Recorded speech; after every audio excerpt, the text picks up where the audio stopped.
All right, we are still in Chiang Mai, Thailand.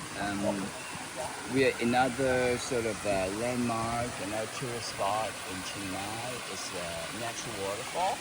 Behind me is the waterfall, and guests will climbing up from the bottom of the waterfall with the rope coming up, so they all get wet.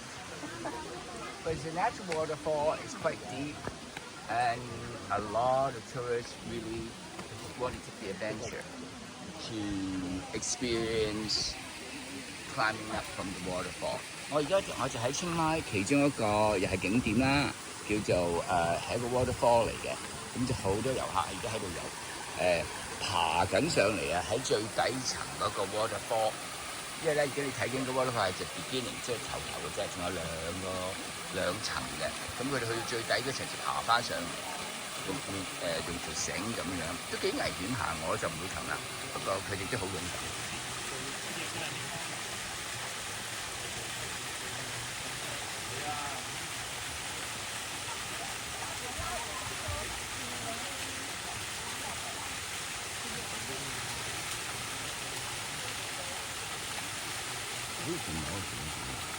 嗯，可以。